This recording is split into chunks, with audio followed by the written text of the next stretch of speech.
Hey everybody, it's James Stewart from Decapitated and you're watching Bloodstock TV.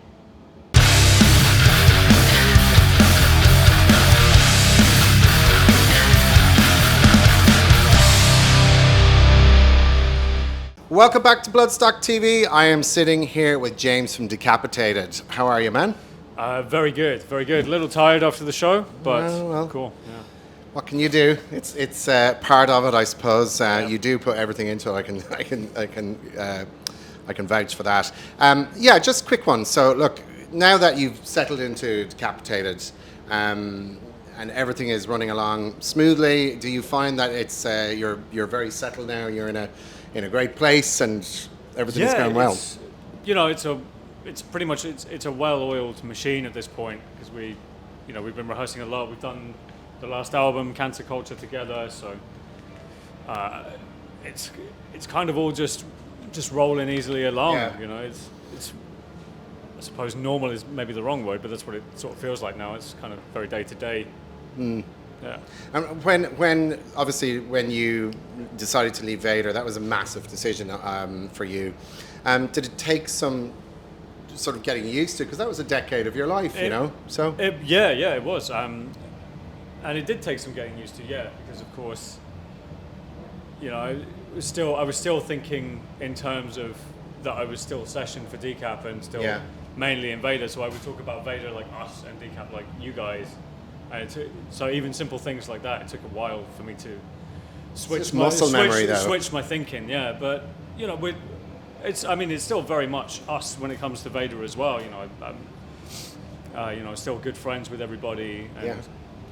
And it's all. But as I said, that was a decade of your life, which is a and there's no way I don't feel like I'm still part. I still feel like I'm part of that family. So and also Vogue has played in Vader before. Decap and Vader have been touring forever. Vogue was hugely inspired by Vader, especially in the early days. So it's more like extended family now rather than. Obviously. We're all still on the same side. And it's just part of the history, I guess, with both bands anyway. Because there's been a fair amount of crossover and overlap over the years, so it's actually nothing too new. But it was a big step, It was. Vader was actually my first job. Oh, really? Well, I was 21 when I joined, so straight out of school, the fire into the volcano almost. Yeah. Jesus Christ. You are a very, very highly regarded drummer. Absolutely. If you say so. No, you are big time, man. And one of the things I want to ask you, I saw the Decap 25th anniversary tour where they dug deep down. That was last year. Okay. And they went right back deep into the back catalogue. For you, kind of these classic tracks and having to learn the drum patterns for them, was it any of it quite challenging, and did you find that you had little room to put your own stamp on things as well? Those songs are hard, especially Vitek's old parts. They're tough, and it's not that they are necessarily physically hard to play, but it's kind of hard to figure out sometimes his mindset or what he was trying to, or what he was hearing in the riff that other drummers don't necessarily hear. So there was a lot of kind of getting to know him and getting to know his parts in that regard. But there was also, Vogue is coming back to these songs for the first time with regard to quite a few of these songs. He was coming back to them for the first time in sometimes 10, 15 years or more. So I had spoken we to did, him we did we kind of rewrote the songs a little bit from the ground up, knowing what we know now, or him knowing what he knows now. So there was a little bit of kind of, we wanted to respect Vitek's parts as much as possible, but also update the songs a little bit so that they were kind of up to scratch with more modern standards, I suppose. I mean, you sort of touched on what I was going to ask you next anyway, was saying, was it a really positive experience from a writing perspective of going back to that earlier stuff and all working together as a unit for I mean, Vog had said to me before that going back and listening to stuff that he had written such a long time ago when he was way younger, kind of influenced a few things that he's doing now, in terms of just arrangements and styles and techniques and whatnot.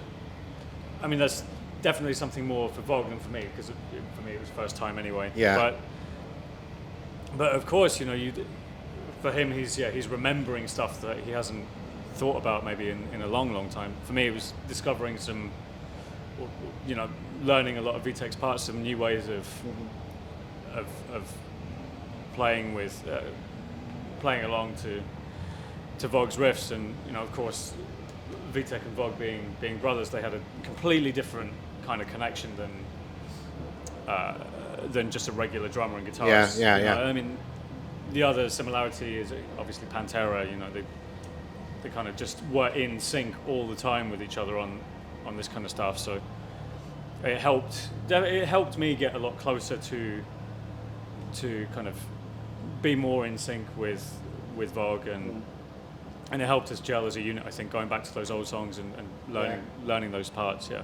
It's a good exercise at the end of the day then, all around, I think. Yeah. Just looking at the touring plans for Cancer Culture, you are pretty much busy right up until the end of this month, till August, if I'm correct. And then are there plans to go back to America and possibly South America and maybe Australia? There are some plans to do more, but we will announce those in due course. I mean, there's a lot. I really could talk about a lot on this. But I can't. Okay. I can't yet. Well, because Vog did hint with a big smile on his face. He said that that something very special was coming at the end of this year, and most definitely in 2024. Cool. Then I can. And now that I have you here and he's not here, you can agree with that. I can agree, but I can't say any more than that. I'm afraid. Okay, I thought I'd get something out of you, but anyway. But there will be some announcements very soon. So brilliant. We don't have to hold on to this for too much longer, thankfully. Yeah. Okay. Right, the band sound has evolved so much since the traditional air quote like death sound that incorporates ideas of thrash, and there's atmospheric black metal here and there, and it's just becoming not just a standard, we play death metal. And do you yourself, your perspective of watching this genre kind of start to grow roots out into very uncharted waters in some respect, in bringing in different styles and flavors, is that something that you truly welcome when it comes to I suppose extreme metal? Or I mean, if you're talking more in general, I think if you don't welcome it, you're a fucking idiot. Because it's just inevitable. As all the old tropes have been done, people are going to broaden their horizons, and everybody should want the bands that they listen to and the music that they like. They should want it to expand and grow and develop. And if you don't, you are a fucking moron. I mean, the good case in point was a band like Oliver back in the days, kind of good but quite standard. Their last album was unbelievable. It was. The last few, and they've all been completely different. Yeah. And it's. Who wouldn't welcome that? That's brilliant. There are elitists out there that are burning their, like it drives me crazy. Yeah, well, fuck them. Yeah, there you go. Fuck yourself. Just if you only like the old albums, just listen to the old albums. Yeah. But stop bitching and moaning. Everybody should want bands that they listen to and that they really like to develop and grow. Because if you don't, then all of this is pointless. Yeah. Just on that subject, I have one question after this. But like, is there anything that's caught your kind of attention recently that you're listening to that you find really exciting? It doesn't necessarily need to be extreme. It can just be about anything really. Any new music. I mean, I'm not listening to a huge amount of metal at the moment. I actually finally got into an album that was released in 2018, Black Peaks. Oh, Black Peaks. Yeah. Yeah, I was in Brighton with some of those guys, and I mean they're an amazing band, but it kind of took about 5 years for the album to actually grow on me, the second one, and now I'm listening to it all the time. Are they still together, or as far as I'm aware, not. Right. You shouldn't get your Black Peaks news from me. Right. No, I just remember they were supposed to open up for Gojira and something when he was not well, and then anyway, as I said, we'll check that out and see. what the story is there. And finally, I understand that your journey with metal began with Slipknot. Am I correct in saying that? Yeah. Big influence on you? I mean, I think it's impossible. Everybody who was born in sort of the early 90s, who's into metal the now. Kerrang TV and Slipknot and everything was... Yeah, it was actually a Kerrang taster. It was I it's bought the weird that one from 2001. It's fucking weird. It's got Slipknot on it, Machine Head, Bush. I have that. Stereophonics, and then Emperor and Akakoka and shit. It's the weirdest fucking album ever. I remember amazing. that Slipknot was the second track on it. I've been looking for it. I've been looking for it because it's hilarious. I actually have that.